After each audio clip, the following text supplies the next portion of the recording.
Sorry guys, video में कुछ खराबी थी, इस वजह से मैंने वीडियो को प्राइवेट करके फिक्स कर दिया। आप लोगों के पेशेंस के लिए थैंक यू सो मच, और बताने के लिए भी कि वीडियो में कुछ गड़बड़ी थी। तो अब ज्यादा बकवास नहीं करता, वीडियो को एंजॉय करो, दोबारा इस वीडियो को लाइक करो, चैनल पर नए हो तो सब्सक्राइब करो और हाइप भी कर देना, क्योंकि वीडियो की पूरी रीच ही खराब हो गई है।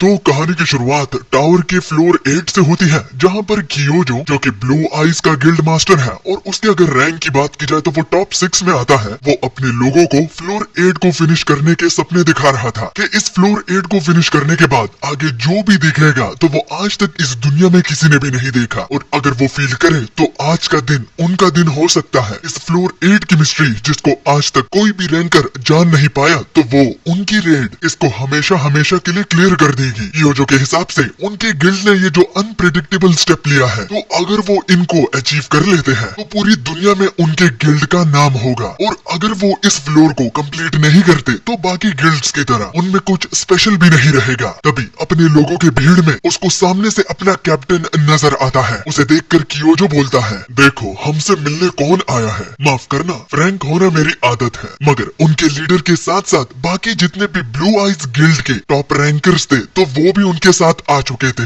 ब्लू आइज गिल्ड का सबसे टॉप रैंकर जिसका नाम नारुकामी सुबारू होता है, तो वो आज इस गिल्ड को लीड करेगा ताकि वो इस फ्लोर 8 को हमेशा हमेशा के लिए फिनिश कर दे। तभी अचानक से जैसे ही नारुकामी सुबारू आता है, तो मान लो पूरी इंटेंसिटी ही खत्म हो जाती है, और स्माइल पास करता हुआ कियोजो सुबारू को बुलाता है। मगर रिस्पॉन्स में सुबारू कहता है, माफ करना मेरे दोस्त, मुझे कुछ ज्यादा टाइम लग गया। अरे कैप्टन, आप क्या बात कर रहे हो, आप तो सबसे यहाँ पर पहले आ पहुंचे हो, जो कि बाकी गिल्ड मास्टर तो कभी भी नहीं करेंगे। अब इस रेड का कैप्टन होने के नाते उसको एक स्पीच भी तो देनी पड़ेगी ना। मगर उससे पहले सुबारू नोटिस करता है कि मार्शल आर्ट्स के क्लैन के लोग भी आज इस रेड में उसे दिख रहे हैं, जिस पर कियोजो सुबारू को समझाता है, वेल अगर मार्शल आर्ट्स क्लैन ही हमारे इस रेड को ज्वाइन नहीं करेंगे तो फिर कौन ही करेगा, और वैसे भी आपका नाम तो इन लोगों के लिए काफी है। The one and only Narukami Subaru अगर इस फ्लोर 8 की रेड का लीडर होगा तो कोई भी ज्वाइन कर लेगा। मगर फिक्र मत करिए कैप्टन, ये बस फाइट के बाद जो भी चीजें बचेंगी तो उसको बस अपने साथ लेकर चले जाएंगे। फिक्र नोट, ये हमारे रास्ते का कांटा नहीं बनेंगे। तो कियोजो की बात को सुनकर सुबारू को कुछ याद आ जाता है, और कियोजो से वो कहता है, ओ अगर इनका काम है सिर्फ स्क्रैप्स उठाना, तो स्क्रैप से मुझे कुछ याद आया मेरे दोस्त, रुको, हाँ ये पकड़ो, ये मैं तुम्हें यहाँ पर देने के लिए आया हूँ। तो जो चीज सुबारू कियोजो को देता है वो कोई आम सा पेंडेंट नहीं होता, क्योंकि उसमें आर्क एंजल की ब्लेसिंग्स होती है। उस आर्टिफैक्ट का रैंक लेजेंडरी होता है, जिसकी सबसे खास बात ये होती है कि इसको पहनने वाला अगर एक बार ही मरता है तो वो दोबारा से उसे एक बार और जिंदा कर सकती है। जो कि देखकर कियोजो सुबारू की ओर बड़ी ही हैरानियत से देखा, और सुबारू उसके रिएक्शन से ही समझ गया। मगर काम डाउन करते हुए वो उससे कहता है, फिक्र मत करो, ये मैं तुम्हें उधार पर दे रहा हूँ, क्योंकि आज मैं इस फ्लोर को वाकई में क्लियर करना चाहता हूँ। तो रेड स्मूथली जाए तो इसको एक उधार का पेंडेंट ही समझ लो, और ये मेरा एक गिफ्ट भी है। मगर कैप्टन, मुझसे ज्यादा तो इसको आपको लेना चाहिए, आप ही इस पेंडेंट के असली हकदार हैं। इस तरह चीज आप मुझे क्यों सौंप रहे हैं? तो रिस्पॉन्स में सुबारू उससे कहता है, थोड़ा सा रुको, तुमने मेरी पूरी बात सुनी क्यों नहीं? वैसे इस बात को छोड़ो, इस रेड के खत्म होने के बाद दोबारा ब्लू आइज में आने का तुम्हारा इरादा नहीं है क्या? अगर तुम दोबारा हमें ज्वाइन कर लेते हो तो ये उधार का पेंडेंट तुम मुझे वापस भी दे सकते हो। जो कि सुनकर कियोजो एक स्माइल पास करता है। हमें पता चला कि कियोजो उनके ग्रुप को छोड़ चुका था, लेकिन अब तक उनका लीडर जो है वो उसकी इतनी चिंता करता है। मगर सुबारू इस पेंडेंट को देखकर उस पर जबरदस्ती नहीं करना चाहता, तो वो कहने लगा, वैसे अगर तुम वापस आते भी नहीं हो तो तुम इस पेंडेंट को रख सकते हो, मगर याद रखना मैं इसको तब तक वापस नहीं लूंगा जब तक तुम हमारे ग्रुप में वापस नहीं आते। तो अगर तुम्हारे वापस आने का कोई प्लान नहीं है तो इसको हमेशा के लिए रख लो। जो ही सुबारू अपनी बात को खत्म करता है तो पीछे से उनको प्रेजेंस फील होती है, वो भी इस फ्लोर के बॉस की। सुबारू और कियोजो के हिसाब से बॉस तो उनसे भी ज्यादा उतावला है, वो भी इस फाइट को लेकर, इसलिए पहले के मुकाबले में वो कुछ जल्दी ही बाहर आ रहा है। जो ही फ्लोर 8 का गार्डियन बाहर निकला तो पीछे लोगों में खलबली मच गई, और कियोजो आर्मी से कहता है, सब लोग चौकन्ने हो जाओ, फ्लोर का गार्डियन बाहर आ गया है। ये जो जीव आप अपने सामने देख रहे हो, तो ये है वेनम ड्रैगन हाइड्रा, ये इस फ्लोर 8 का बॉस है। जल्दी से जल्दी फॉर्मेशन बना लो। फॉर्मेशन तो बन जाएगी, लेकिन जब सुबारू उस ड्रैगन हाइड्रा की ओर देखता है तो वो उससे कहने लगा, हमेशा हमेशा की तरह तुम बदसूरत ही देखोगे, तुम कभी भी नहीं बदलोगे, तुम्हारी बदसूरत शक्ल को देखकर मुझ में तुम्हें मारने की गुदगुदी आती है, मगर फिक्र मत करना, आज तुम्हारा आखिरी दिन होगा। तुम्हारे तो टुकड़े टुकड़े होंगे। ड्रैगन भी जब सुबारू को नोटिस करता है तो अपने मेन अटैक से ही शुरू करता है, जो कि देखकर कियोजो अपनी आर्मी से कहता है ड्रैगन को इस फाइट को खत्म करने की कुछ ज्यादा ही जल्दी हो रही है। सभी लोग संभल कर, ये इस ड्रैगन का मेन अटैक है। मगर सुबारू कियोजो से कहता है अरे टेंशन मत ले, जिस पर कियोजो कहता है मगर ये इस ड्रैगन का मेन अटैक है। तो सुबारू कहने लगा देखते जाओ मैं क्या करता हूँ। तुम भूल गए कि मैं कौन हूँ। और जो ही वेनम ड्रैगन हाइड्रा अपने मुंह से ब्लास्ट फेंकता है तो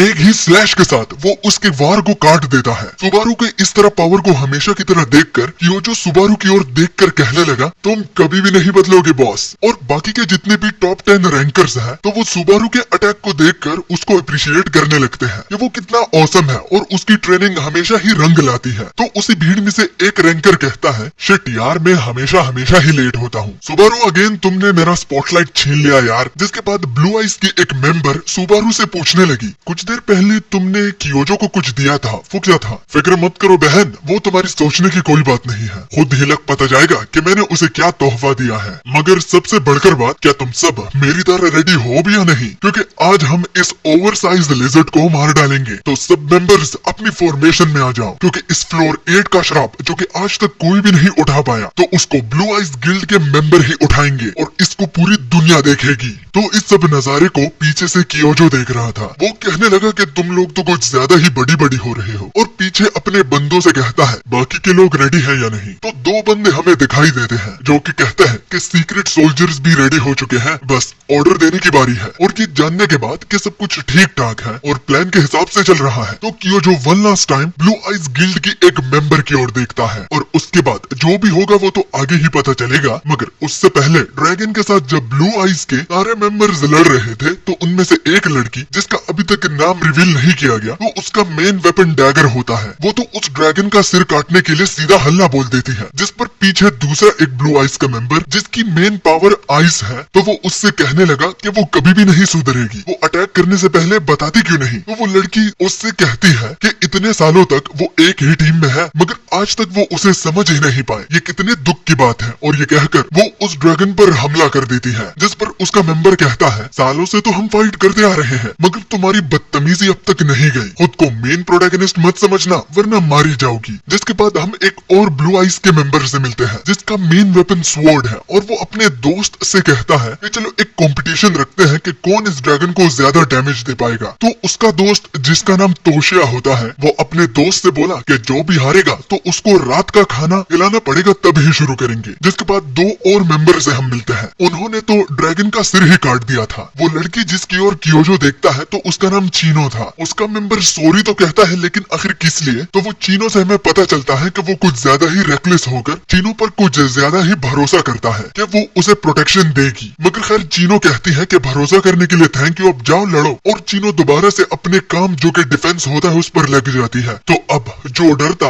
वही हुआ। चीनो के पीछे कियोजो आता है और कियोजो पीछे आते ही चीनो के कान में कहता है मेरी प्यारी चीनो, क्या तुम इसे भी डिफेंड कर सकती हो क्या? इससे पहले चीनो कुछ समझ पाती तो उससे पहले ही कियोजो उसकी फील्डिंग सेट कर देता है। कियोजो की स्वॉर्ड चीनो के छाती के आर पार थी और कियोजो बिना रहम दिखाए उसे कहता है ये होता है अंजाम उन लोगों का जो कि ज्यादा घमंड दिखाते हैं। चीनो मरने से पहले आखिरी बार सुबारू को चिल्लाकर पुकारती है। जब सुबारू की नजर चीनो पर गई तो चीनो के पीछे कियोजो खड़ा हुआ था जो कि एक इवल स्माइल पास करता है। ये देखकर सुबारू को बहुत ही ज्यादा गुस्सा आया मगर कियोजो उसको टॉन्ट देता हुआ कहता है फाइटिंग पर फोकस करो बॉस, ये वक्त यहाँ वहाँ देखने का बिल्कुल भी नहीं है। और ये देखते हुए सुबारू कियोजो से आखिरी बार पूछता है कियोजो आखिर तुमने ऐसा क्यों करा? और उसके पीछे वही ड्रैगन सुबारू पर हमला करने के लिए आता है।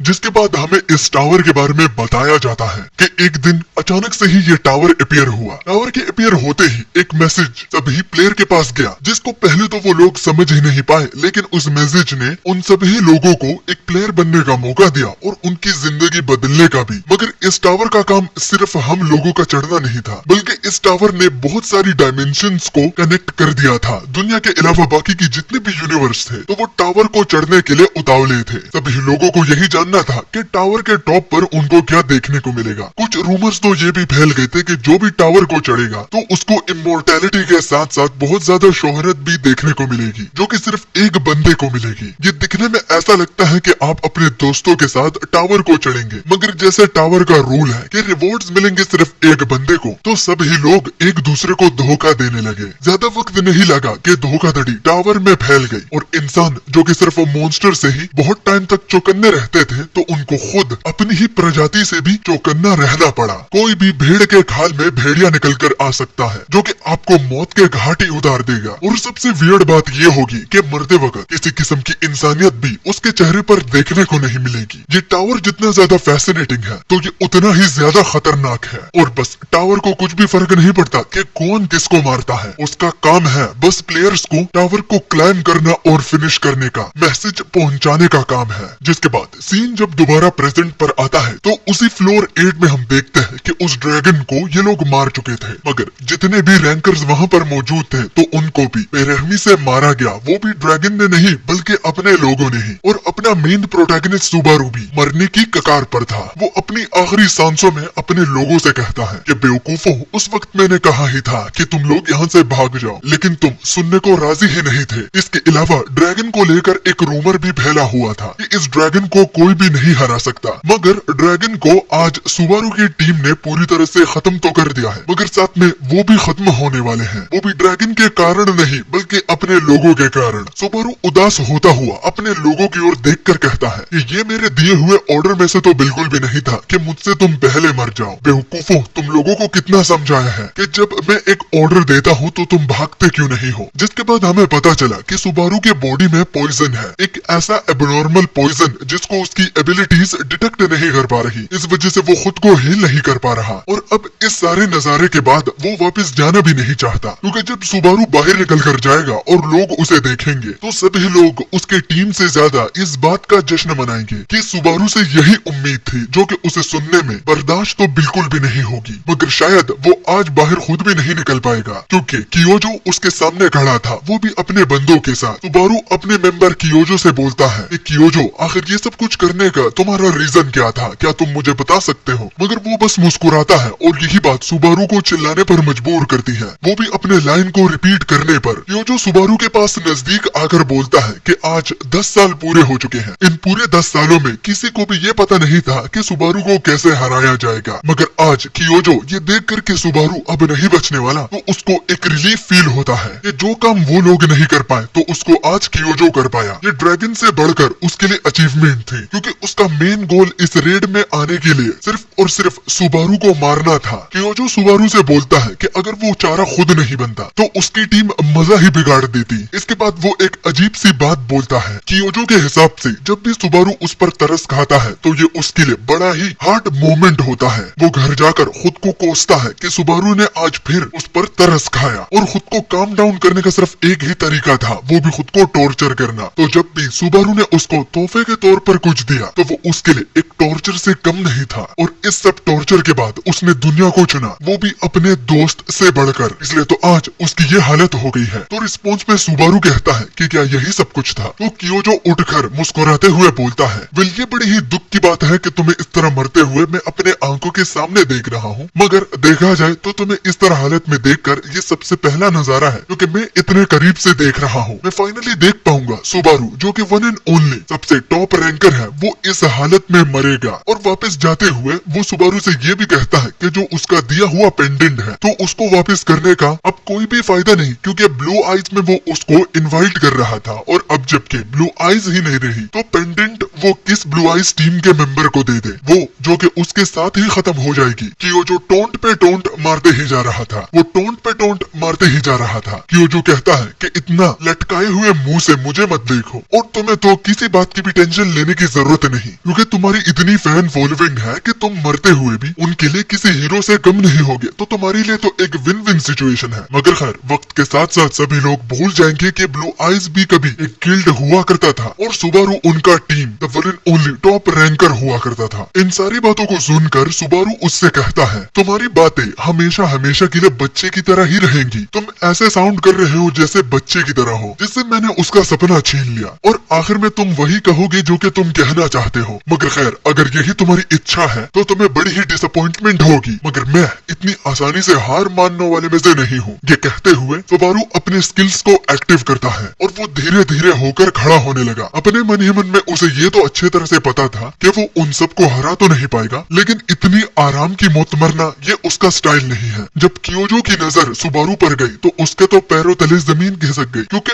आखिर ये बंदा आराम से मरता क्यों नहीं है। और जब ठीक उसके हाथ में उसका वेपन भी देखा तो उसके तो पसीने छूटने लगे, क्योंकि जो वेपन सुबारू ने बाहर निकाला है तो उसके रेडार में जो भी आएगा तो एक हवा का झोंका उसे 10 किलोमीटर दूर फेंक देगा। और ये वो सब कुछ इसलिए ही कर रहा है क्योंकि ब्लू आइज के कुछ मेंबर अब तक जिंदा थे, जिनको वो कियोजो से दूर रखना चाहता है। उसके वेपन को कियोजो नोटिस कर लेता है, क्योंकि वो उसके बारे में जानता है, और वो चिल्लाकर बोला कि क्या अब तक ये चीज काम कर रही है। तो सुबारू कहता है कि सिर्फ तुम अकेले नहीं हो जो कि बहुत सीक्रेट्स रखता है, और मैं आखिर तुम्हें क्यों बताऊं। और इस वेपन के सिर्फ 4 शॉट्स रह चुके थे और ब्लू आइज के अलाइव मेंबर्स सिर्फ 4 हैं। खुद को तो नहीं, लेकिन अगर वो उनको बचा सकता है तो वो जरूर करेगा, क्योंकि उनकी ये हालत सुबारू की वजह से ही हुई है। उसने हवा का झोंका लगाया और ब्लू आइज के चारों मेंबर उड़ते हुए 10 किलोमीटर दूर जाने के लिए तैयार हो गए। कियोजो अपने लोगों से कहता है कि किसी को भी जिंदा मत जाने देना। उनके चेहरों पर घबराहट सी दिखाई दे रही थी और वो अपने जगह से हिल नहीं पा रहे थे, और ये सब कुछ सुबारू कर रहा था। उसकी प्रेजेंस ही इतनी ज्यादा थी कि सब लोगों की नजर सुबारू पर पड़ रही थी। और वो उन सब लोगों से कहता है, कियोजो के साथ होकर तुम लोगों ने क्या सोचा था कि मुझ पर हमला करोगे और तुम सब लोग यहाँ से जा भी पाओगे? इस तरह तो कभी भी नहीं होगा। ये कहकर वो अपनी एबिलिटी को यूज करता है। एक लाइटनिंग स्ट्राइक सीधा सुबारू पर गिरती है, जो कि उसकी अपनी ही थी। सिस्टम उसे बार बार बता रहा था कि हाई फटीग यूज करने पर उसकी मौत हो सकती है, मगर सुबारू को क्या, वो तो अपना वेपन निकाल कर सीधा उन लोगों को धमकी देने लगा कि तुम लोगों के दिमाग में जो भी रिजल्ट्स थे तो उनको मैं वैसा तो होने बिल्कुल भी नहीं दूंगा। जो भी रिजल्ट होगा तो वो मेरे हिसाब से होगा, और अब मेरे परमिशन के बगैर कोई भी यहाँ से जिंदा लौट कर नहीं जाएगा। क्या तुम लोगों को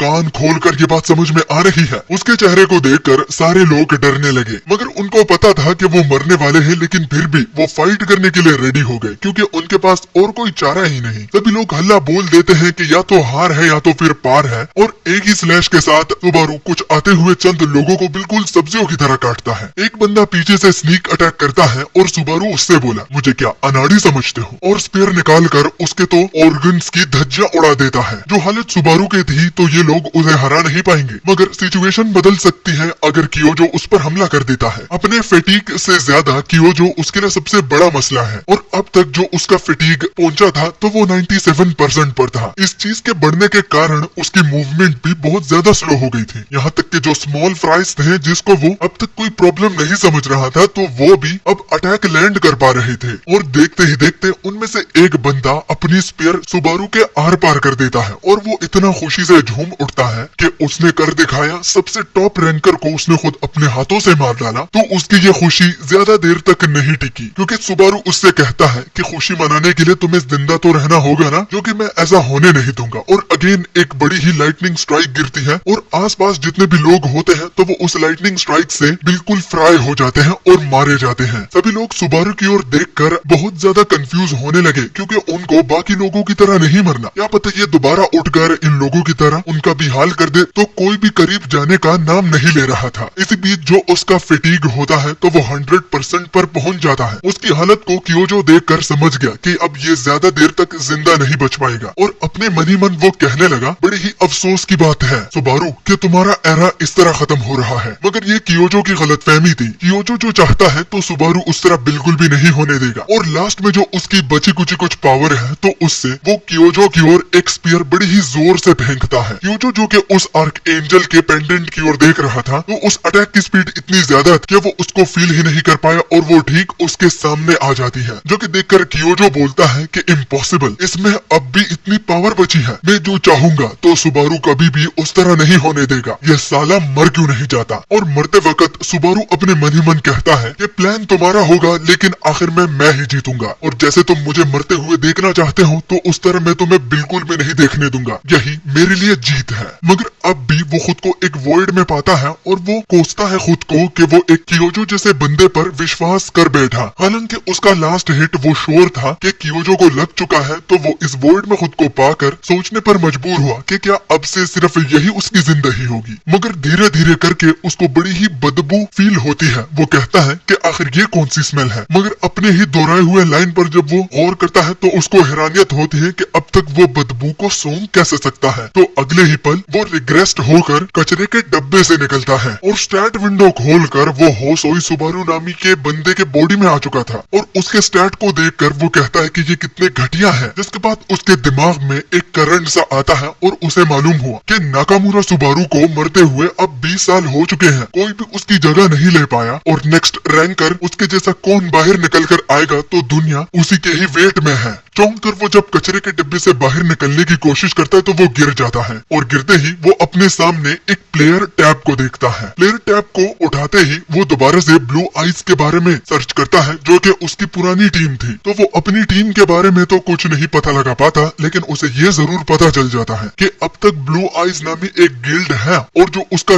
गिल्ड मास्टर है तो वो कियोजो है जो कि अब तक जिंदा है, लेकिन उसकी आंख पर एक मास्क सा लगा हुआ था जो कि इस बात का अंदेशा देता है कि लास्ट अटैक सुबारू का वो उसकी वजह से मारा नहीं गया। जिसके बाद हम एक पास्ट का नजारा देखते हैं जहां पर सुबारू और कियोजो बैठे हुए थे। कियोजो एक दिन सुबारू से कहता है कि वो ब्लू आइज को छोड़ना चाहता है। वो रीजन सुबारू को तो बताता नहीं, लेकिन ये कहता है कि इवेंचुअली उसे पता लग जाएगा, बस बाकी लोगों को वो फेस नहीं कर सकता। तो सुबारू सब लोगों को बताए कि ब्लू आइज का अब कियोजो के साथ कोई भी लेना देना नहीं है। मगर खैर एक दोस्त होने के नाते कियोजो उससे कहता है कि जब भी वो वापस लौट कर आएगा तो वो अपना गिल्ड बनाएगा, वो भी एक ब्लू जोन नाम से। कुछ टाइम के बाद ब्लू जोन बन भी गई और कियोजो जब वापस आया तो उसने सुबारू को मार डाला, वो भी दोस्ती का इस्तेमाल करके। अब प्रेजेंट वाला जो सुबारू होता है तो जब उसे पता चला कि 20 सालों तक अब तक ब्लू जोन जो कि कियोजो का गिल्ड है वो अब तक फ्लोर 9 पर है, तो उसको बड़ा दुख हुआ कि उसको मारने के बावजूद भी अब तक 20 सालों में वो कुछ भी नहीं उखाड़ पाया। और मजीद रिसर्च करने पर उसे मालूम हुआ कि उनका एक मेमोरियल हॉल भी बना हुआ है। जब अगले सीन में सुबारू अपने मेमोरियल हॉल पर जाता है तो वो बहुत ज्यादा फैंसी था। अंदर गया तो उसकी मेमोरीज सब कुछ उससे रिलेटेड पड़ा हुआ था। अब इस बारे में अगर वो सोचे तो ये कौन कर सकता है, जब ब्लू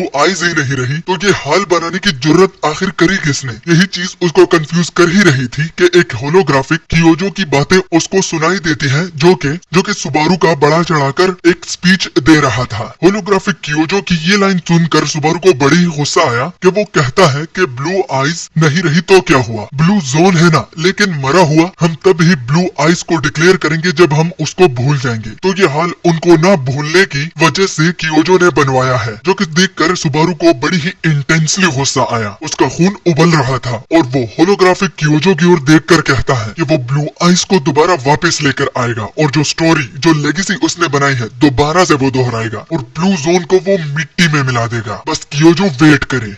और अब जबकि सुबारू ने यह ठान लिया है कि वो ब्लू जोन को और कियोजो को पूरी तरह से मिट्टी में मिला देगा, तो अब सोचने की बात यह है कि वो पहला स्टेप क्या ले। तभी जब वो इसके बारे में सोच ही रहा था तो एक छोटा सा बच्चा आकर उसके साथ टकराता है और वो गिर जाता है। जब सुबारू उसे उठाते हुए पूछता है कि क्या वो ठीक है तो उसको बड़ी ही हैरानियत होती है कि उस छोटे बच्चे ने सुबारू के मास्क को पहना हुआ था। तभी उसी बीच उसके पेरेंट्स भी आ जाते हैं। उसका डैड और उसकी जो मॉम होती है वो दोनों सुबारू से सॉरी बोलते हैं कि उनके बच्चे की वजह से ज्यादा चोट तो उसे नहीं लगी। तो सुबारू भी ज्यादा नाटक नहीं करता और वो कहता है कि ये एक लाइट बम था तो कोई बात नहीं। मगर सरप्राइज की बात कि उन्होंने भी अपने बच्चे की तरह सुबारू का मास्क पहना हुआ था। ये चीज सुबारू को बहुत ज्यादा कंफ्यूज कर रही थी कि इन दोनों ने भी पहना है। जब वो आसपास देखता है तो वो अपनी आंखें मलने लगता है कि कहीं वो सपना तो नहीं देख रहा, क्योंकि वहाँ पर जितने भी लोग थे तो उन्होंने सुबारू का मास्क पहना हुआ था। और सुबारू इस मंजर को देखकर कहता है कि आखिर ये क्या हो रहा है। वेल, इस चीज को समझने के लिए जब सीन पास्ट पर गया, जब कियोजो सुबारू को मार रहा था तो जाने से पहले कियोजो ने उसे ये जरूर कहा था कि लटके हुए मुंह से उसको कुछ भी नहीं मिलेगा और वो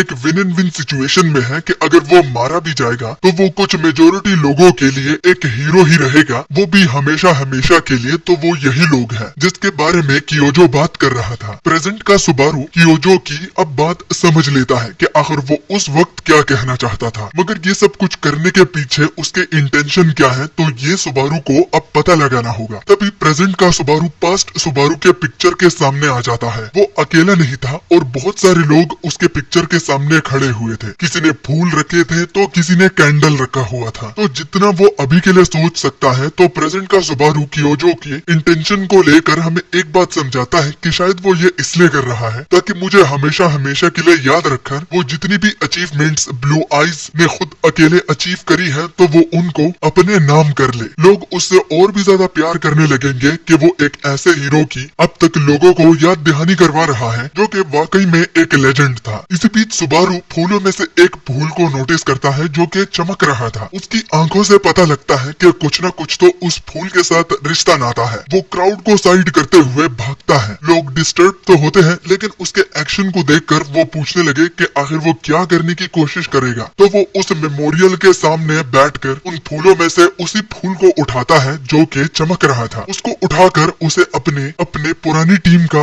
एक मेंबर याद आता है जिसका नाम आसागिरी शियू होता है। आसागिरी वही बंदा है जो कि आई गेस आइस का इस्तेमाल करता है। तो ये फूल आइस से बनाया हुआ था जो कि उठाते हुए प्रेजेंट के सुबारू को यकीन नहीं आ रहा था कि अब तक शियू जिंदा है। और शियू वाकई में भी जिंदा होता है, क्योंकि जब सीन शियू पर गया तो वो एक बिल्डिंग के टॉप पर ब्लू आइस के एक दूसरे मेंबर के साथ खड़ा हुआ था। शियू कहता है कि ये बड़ी ही लक की बात है कि एक और साल उन्होंने कियोजो से छिपते हुए सरवाइव किया है, लेकिन कब तक। तो उसके टीम मेंबर, अब इसका नाम तो मुझे नहीं पता क्योंकि कुछ चैप्टर्स में इनका नाम रिवील ही नहीं किया। तो वो शियू से कहती है कि वो कुछ ज्यादा ही रिलैक्स दिख रहा है, क्योंकि अगर उसे याद ना हो तो वो उसको याद दहानी करवाती है कि कुछ ही दिनों पहले वो ब्लू जोन के रेडार में आ जाते और वो पकड़े जाते। तो वो आखिर इतना रिलैक्स्ड कैसे है। मगर अब वो शियू से कहती है कि आखिर हर बारी हर साल उनको इस तरह खतरा मोल लेने की क्या जरूरत, वो भी एक मेमोरियल पर आने के लिए। वो कहती है कि क्या वो एक ही टाइम पर बहुत सारे फूलों को उनकी जगह पर छोड़कर नहीं आ सकते क्या, ताकि वो सुकून और आराम की जिंदगी गुजारे। तो शियू खुद को रिवील करता हुआ कहता है कि तुम्हें क्या पता, क्योंकि उसका दिल ये हर बारी कहता है कि कहीं ना कहीं सुबारू उसके फूल को जरूर नोटिस करेगा, क्योंकि वो उसका फेवरेट फूल जो था। अब वो लड़की शियू से पूछती है कि क्या अब भी उसे लगता है कि वो जिंदा है। तो शियू कहता है कि आज तक 20 सालों में उसने कभी भी उसकी बॉडी नहीं देखी। तो उसकी सिर्फ इसी हंच की वजह से वो लड़की बिल्कुल भी खतरा मोल नहीं लेना चाहती, क्योंकि कियोजो हालांकि 20 साल हो चुके हैं लेकिन उनको ढूंढना नहीं छोड़ा। और वो वक्त दूर नहीं है कि सुबारू को ढूंढते ढूंढते कियोजो के हाथ वो लग जाएंगे। उनका सुबारू को ढूंढने से पहले वो कियोजो के हाथों में होंगे, जो कि वो लड़की तो बिल्कुल भी नहीं चाहती। मगर उसके एक्सप्रेशन को देखकर वो लड़की फ्रस्ट्रेट होकर बोली कि तुम कभी भी नहीं सुधरोगे। चलो एक रियलिटी चेक देती हूँ, अगर सुबारू जिंदा होता तो 20 सालों तक वो उनको वेट क्यों करवाता, 20 सालों तक कोई क्यों वो हिंट नहीं छोड़ा है। तो शियू कहता है कि शायद वो भी हमारी तरह कियोजो से छुप रहा हो। जिसके बाद शाम का वक्त होता है और हम सुबारू को हांफते हुए देखते हैं। उसको बहुत ज्यादा पसीना आया हुआ था क्योंकि वो भागते भागते एक पुरानी जगह पर आता है और अपने मन ही मन में अब तक उसे शियू के जिंदा रहने की सोच चल रही थी। और वो बार बार दोहराता है कि क्या वो सच में जिंदा है। शियू तो होगा क्योंकि ये फूल शियू ने ही छोड़ा है। अगले सीन में हम सुबारू यानी कि प्रेजेंट के सुबारू के रूम पर चलते हैं। उसके रूम पर आकर पास्ट का सुबारू ये कहता है कि ये बंदा बहुत ही ज्यादा गरीब है, इसके पेरेंट्स का कुछ भी अता पता नहीं और ये एक ऐसे मकान पर रहता है जिसकी बस सिर्फ छत है, खाने को कुछ नहीं, पीने को पानी नहीं, इसलिए ये बंदा कचरे के डब्बे में था। मगर इसके अलावा भी जो प्लेयर टैब था तो उसमें ब्लू आइज के बारे में उसने वो सब कुछ पता लगाया जो कि अब तक इन 20 सालों में जो हुआ है। ब्लू आइज के मेंबर के बारे में भी उन्होंने सर्च करा, मगर जो भी ट्रेंडिंग टॉपिक पर आता था तो वो सिर्फ ब्लू जोन के लोग और कियोजो ही था। मगर खैर इस फूल को देखकर वो 50% तो श्योर हो चुका है कि उसकी टीम जिंदा होगी, जिनमें से श्योरली शियू तो जिंदा ही है। बाद में सुबारू अपना सिर पकड़कर बोलता है कि 20 सालों तक वो लोग जिंदा थे और बस छुपते ही आ रहे हैं। ये चीज सुबारू को बहुत ज्यादा निराश करती है, मगर उनके छिपने का रीजन भी वैलिड था क्योंकि रीजन कियोजो ही है। वो कभी भी उन लोगों को पब्लिकली सामने नहीं आने देगा जो कि सच के बारे में जानते हैं और उसको एक्सपोज कर सकते हैं। तो उनका अब तक पब्लिकली ना आना ये इस बात का अंदेशा देता है कि कियोजो उनको अब तक ही ढूंढ रहा है। अगर सुबारू लास्ट टाइम के बारे में सोचे तो उसे ये पता तो नहीं कि सिर्फ उस झोंके से शियू ही जिंदा बचा है, मगर शियू अगर अब तक सरवाइव किया हुआ है तो इसका मतलब बाकी लोग भी जिंदा ही होंगे, बस उनके बारे में कोई भी इंफॉर्मेशन सुबारू के पास नहीं होती। मगर अभी के लिए वो बेवकूफी तो बिल्कुल भी नहीं करेगा कि अपने टीम मेंबर का जिंदा होना ही उसके लिए एक बहुत बड़ी बात है। बस वो उनको अभी के लिए तो बिल्कुल भी नहीं ढूंढेगा, क्योंकि इस बॉडी में अपने ओल्ड टीममेट्स को रीच आउट करना ऐसा है जैसे कि एक सुसाइड करना। उसका कवर बहुत ही जल्दी एक्सपोज हो जाएगा और सबसे बड़ी बात, इस बॉडी में पावर बिल्कुल भी नहीं, तो वो खुद को डिफेंड भी नहीं कर पाएगा। हर एक स्टेप उसे सोच समझ कर लेना होगा, वरना बहुत बड़ी मुसीबत हो जाएगी। और अब सबसे मेन गोल ये है कि उसे अपनी बॉडी में स्ट्रेंथ लाना होगा। और इस होसोई सुबारू के बॉडी में होकर इसकी मेमोरी से ये बात पता चली है कि 2 दिनों के अंदर अंदर प्लेयर क्वालिफिकेशन टेस्ट होगा। बस उस टेस्ट में सुबारू इस उम्मीद को लेकर जाएगा कि अगर उनके टीम मेंबर जिंदा होंगे तो वो जरूर वहां पर आएंगे और इवेंचुअली उनके टीम मेंबर से जरूर प्रेजेंट के सुबारू की मुलाकात होगी। जिसके बाद 2 दिन के बाद क्वालिफिकेशन टेस्ट की बारी आती है और उसके हाल पर हम जाते हैं। हॉल में टेस्ट डायरेक्टर जो था वो ह्यूगो था और जिस बंदे का अभी अभी वो टेस्ट लिए हैं तो उसने सिर्फ 2 गॉब्लिन्स को मार कर ही अपनी हवा टाइट कर दी है। ह्यूगो बहुत ही ज्यादा डिसअपॉइंट हुआ आज की जनरेशन पर और वो बंदा 2 गॉब्लिन्स की डेड बॉडी की ओर देखकर ऐसे हाफता है जैसे कि पूरे झुंड को उसने हराया है। ह्यूगो उस बंदे से कहता है कि तुम मरते मरते बचे हो, तो अब बताओ तुम्हारा मैं क्या करूं? मैं तुम्हारे प्लेयर होने की क्वालिफिकेशन को डिटरमिन नहीं कर सकता, तो क्या तुम नेक्स्ट स्टेज में जाना चाहोगे? वो बंदा ह्यूगो की बात सुनकर कहता है कि और भी है क्या? तो सामने उसके एक मैसेज आता है जिसमें उसको बताया जाता है कि अगर वो नेक्स्ट टेस्ट एक्सेप्ट करेगा तो एक और गॉब्लिन ऐड होगा और ये वो तब तक कर सकता है जब तक उसमें हिम्मत है। मतलब कि नेक्स्ट टेस्ट के साथ एक एक गॉब्लिन ऐड होता जाएगा। जो कि सुनकर वो बंदा कहता है कि बिल्कुल भी नहीं, वो मरते मरते बचा है इन 2 गॉब्लिन्स के साथ लड़ते हुए, वो पागल नहीं है कि दूसरा टेस्ट लेगा। तो ह्यूगो कहता है कि अब तुम्हारा क्या करना है बच्चे, यहाँ से दफा हो जाओ। और गायब होता हुआ वो लड़का कहता है कि सर टेस्ट तो टेस्ट होता है ना, मैंने पास तो कर दिया। मगर ह्यूगो उसकी एक बात भी नहीं सुनता और बस निराश होकर कहता है कि आज की जनरेशन तो बड़ी ही बेकार है। उसको यकीन नहीं आ रहा था कि इस जनरेशन में इतने कमजोर प्लेयर्स उसे देखने को मिलेंगे जिनको एक प्लेयर बनना है। बस अगर आज की जनरेशन में सिर्फ एक बंदा उसे पसंद आया है तो वो आइजक है, जो कि रेन हार्ट का बेटा है, जिसने लगभग 20 स्टेजेस को पार कर दिया था। मतलब कि उसने अकेले 20 गॉब्लिन्स का मुकाबला किया है और उसमें वो जीत भी चुका था। ह्यूगो को एक तरफा रिलीफ भी फील होता है कि आज का टेस्ट तो बड़ा ही आसान है, कुछ ढंग का मिल ही नहीं रहा और बस जल्दी जल्दी खत्म हो रहा है। कि तभी अगली बारी हमारे मेन प्रोटैगनिस्ट सुबारू की होती है। सुबारू सामने से आता है और ह्यूगो उसके नाम को देखकर कहता है कि बच्चे, तुम्हारा ये जो नाम है ये बड़ा ही कमाल का है, तुम्हें अच्छे से पता होगा। होपफुली ये जो नाम तुम्हें दिया गया है तो उतना तुम में दम होना चाहिए। मैं बिल्कुल भी डिसअपॉइंट नहीं होना चाहता, ठीक है? और अब जबकि वो यहाँ पर आ चुका है तो वो टेस्ट को शुरू करेगा। जैसे ही सिस्टम मैसेज देता है कि 2 गॉब्लिन्स आ चुके हैं तो सुबारू ह्यूगो के बगल से इतनी तेजी से गुजरता है कि वो नोटिस ही नहीं कर पाता और 2 गॉब्लिन्स के सिर को वो धड़ से अलग कर देता है। ह्यूगो के पैरों तले जमीन खिसक गई और वो बोलता है कि ये क्या था। और अब हमें सुबारू से पता चलता है कि 2 दिनों तक वो इस बॉडी को लगातार ट्रेन करते हुए इस ट्यूटोरियल में आया है। बस इस बॉडी की हालत बहुत ज्यादा खराब है, लेकिन इसकी जो एबिलिटीज हैं तो पास्ट का सुबारू उसको ठीक तरह से यूज नहीं कर पाया। सिस्टम पर मैसेज आता है कि क्या वो नेक्स्ट लेवल पर जाना चाहता है, तो सुबारू कहता है कि हाँ क्यों नहीं, बस टाइम को वो वेस्ट बिल्कुल भी ना करे और बस लगातार गॉब्लिन्स को भेजे। और अगले सीन में ह्यूगो का मुंह खुला का खुला रह चुका था, क्योंकि पूरा अरीना गॉब्लिन्स के लाशों से भरा हुआ था और वो फाइनल लेवल तक पहुंच चुका था। ह्यूगो को बड़ी ही हैरानियत हो रही थी, क्योंकि जिस तरह की वो स्वॉर्डमैनशिप दिखा रहा है तो न सिर्फ उसकी स्वॉर्डमैनशिप बल्कि वो अपने एनिमीज के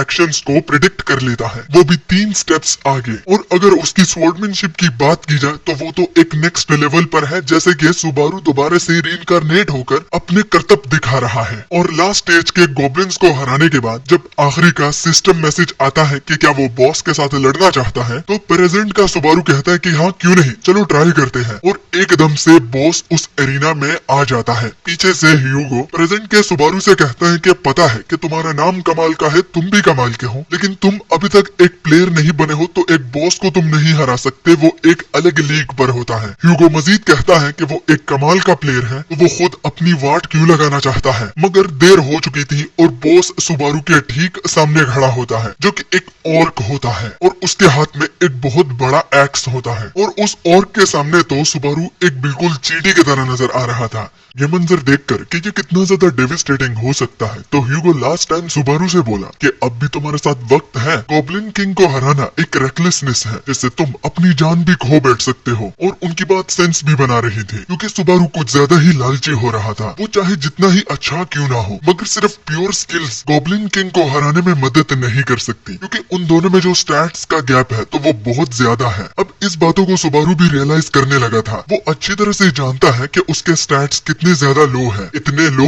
कि वो इस गॉब्लिन किंग के स्किन पर स्क्रैच भी नहीं ला सकता। मगर तब भी वो ट्राई करना चाहता है और इनकार करता है कि वो हार नहीं मानेगा। ये कहता हुआ वो अपनी स्वॉर्ड को गिरा देता है। ह्यूगो तो पीछे से पागल हो रहा था। उसकी बात का कुछ अलग ही मतलब सुबारू ने निकाल लिया। इस बात से उसके तो तोते उड़ गए, क्योंकि उसका मतलब रिट्रीव करने का था, ना कि अपनी स्वॉर्ड को जमीन पर गिराने का। क्या डर से वो सीधा स्ट्रेट सोच नहीं पा रहा क्या? तो अब जाकर ह्यूगो को समझ में आ गया कि जब सुबारू अरीना में आया तो उसको कुछ फीलिंग अनसेटलिंग लग रही थी। उसने सोचा सुबारू कुछ ज्यादा ही टैलेंटेड प्लेयर निकलेगा, लेकिन वो अनसेटलिंग फीलिंग जो थी वो इसकी बेवकूफी को लेकर थी कि ये कितना बड़ा बेवकूफ है। और अगले ही पल फाइट स्टार्ट हो जाती है। गॉब्लिन किंग सुबारू पर हमला करने के लिए आ जाता है। पहली बार में तो सुबारू रिएक्ट नहीं करता, मगर उसके पीछे भी एक बड़ा रीजन होता है, क्योंकि दे मार वो एक पॉइजन नीडल उस गॉब्लिन किंग के थाई पर मारता है, जिससे गॉब्लिन किंग रुक गया और वो घबराने लगा। घबराहट की वजह ये थी कि सुबारू क्या कर रहा है। वो कंफ्यूज था और सुबारू को जब वो देखता है कि वो उसके छोटे गॉब्लिन्स के वेपन की पॉइजन नीडल का इस्तेमाल कर रहा है, वो भी उसके खिलाफ, तो वो बड़ा ही सरप्राइज्ड हुआ। सुबारू मुस्कुराता हुआ कहता है, क्या हुआ, तुम इतने ज्यादा चौंक क्यों गए? और बाद में वो उस गॉब्लिन किंग के साथ एक बेट लगाता है कि सबसे पहले क्या होगा, या फिर मैं तुम्हें पहले जमीन पर गिराऊंगा या फिर तुम पहले मेरा कचूमर बना दोगे जब तक मैं तुम्हें डिफीट करता हूँ। ये कहता हुआ सुबारू दो नीडल्स सीधा गॉब्लिन किंग के आंखों पर मारता है, जिससे उस गॉब्लिन किंग की चीखें निकल जाती है। वो जोर से चिल्लाया, मगर दर्द बहुत ज्यादा था, इतना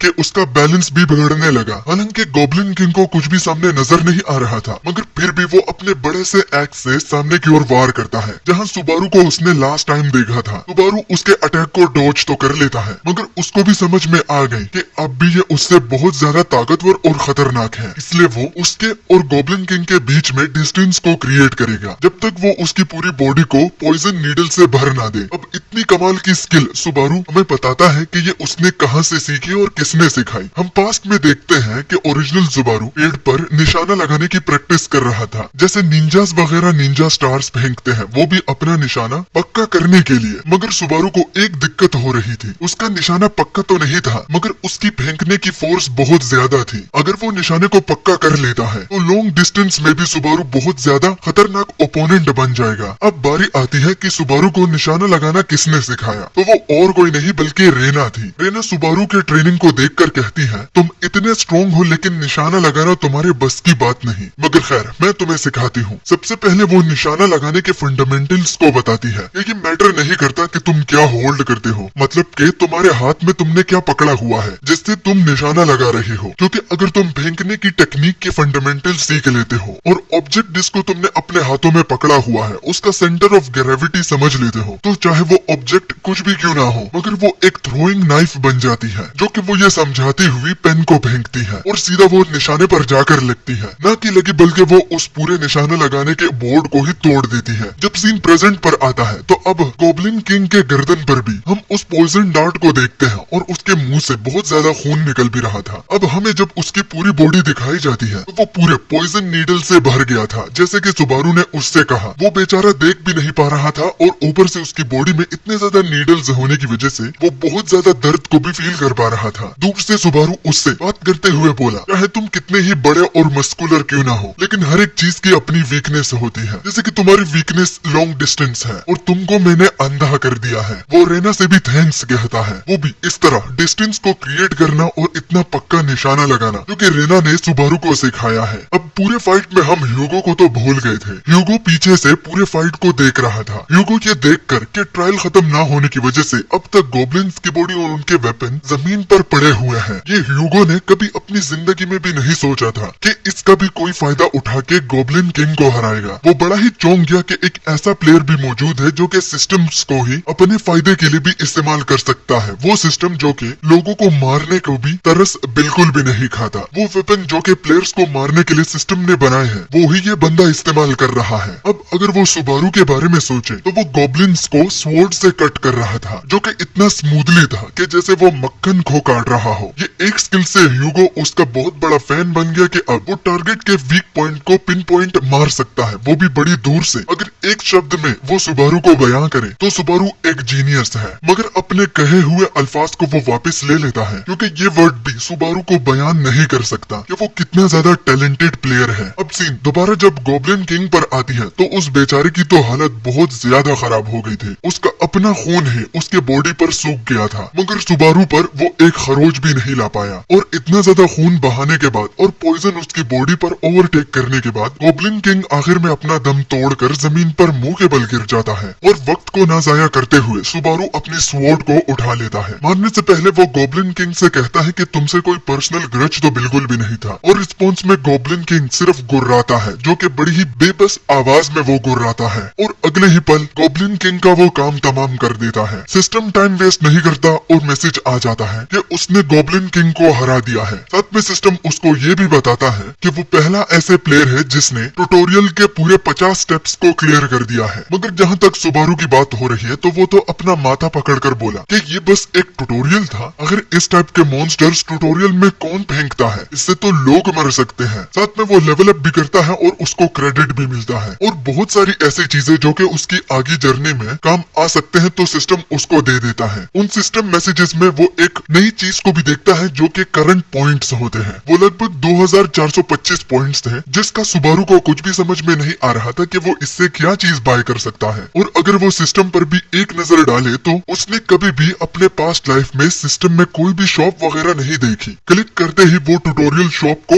ओपन कर देता है। वहाँ पर बहुत सारी ऐसी चीजें थी जिनके अपने अपने दाम थे। सबसे लोवेस्ट पॉइंट 5 पॉइंट था और सबसे हाईएस्ट 200, मगर उसके पास तो बहुत ज्यादा पॉइंट्स हैं, तो वो खुलकर शॉपिंग कर सकता है। ये बात तो उसे समझ में आ गई। अब सुबारू अचानक से चौंक गया क्योंकि वो सिस्टम की शॉप में एक रेयर स्वॉर्ड को देखता है जिसका नाम अननेम्ड डीमन ब्लेड होता है। उस पर एक नजर डालते ही सुबारू कहने लगा कि कमाल है भाई, क्या शॉप में इस टाइप के वेपन्स भी मिलते हैं। सुबारू ने ये कभी भी एक्सपेक्ट नहीं करा था कि सिस्टम के शॉप इतने कमाल के वेपन्स भी बेचने को दे सकता है। वेपन तो बड़ा ही कमाल का था, लेकिन उसके साथ कुछ डिसएडवांटेज भी आती है। ये वेपन दरअसल तुम्हारे स्टेमिना को ड्रेन कर सकता है, मगर इस पर तुम लाइटनिंग का इस्तेमाल कर सकते हो जो कि सुबारू की मेन एबिलिटी है। अभी प्रेजेंट के सुबारू के साथ तो लाइटनिंग नहीं होती, मगर पास्ट के सुबारू के साथ ये जरूर था। उस डीमन ब्लेड के अलावा वो एक होली स्वॉर्ड मिरांडा को भी देखता है। अब उसके पास दो ऐसी चॉइसेस हैं जो कि दोनों उसे चाहिए। होली स्वॉर्ड की ओर देखकर वो कहता है कि अगर मुझे कुछ चाहिए तो वो होली स्वॉर्ड ही होगी, मगर डीमन ब्लेड को भी वो इग्नोर नहीं कर सकता क्योंकि वो उसके स्टाइल के साथ भी बहुत ज्यादा कंपैटिबल है, जिसमें सिर्फ ब्रूट फोर्स को ही तुम इस्तेमाल करते हो। और दूसरा सर्वाइवेबिलिटी थी जो कि होली स्वॉर्ड ऑफर करता है, ये भी सुबारू को चाहिए था। अब वो एक ऐसे सिचुएशन में पड़ गया है जिसमें दोनों उसको चाहिए। कोई भी ऐसी फीलिंग नहीं जो कि ये बोल रही हो कि ये उससे बढ़कर चाहिए। दोनों के लिए उसकी फीलिंग म्यूचुअल थी, तो अब डिसीजन लेना बहुत ज्यादा मुश्किल पड़ गया था। और अगर वो सोचे तो सबसे फर्स्ट परचेज सबसे ज्यादा इम्पोर्टेंट होती है, तो उसे कुछ भी करके बहुत केयरफुली अपना फर्स्ट वेपन चूज करना पड़ेगा। तभी अचानक से कुछ सिस्टम में होने लगा और सिस्टम खुद ब खुद किसी वजह से बहुत ज्यादा स्क्रॉल अप कर लेता है, जिससे उसको ये रियलाइज होता है कि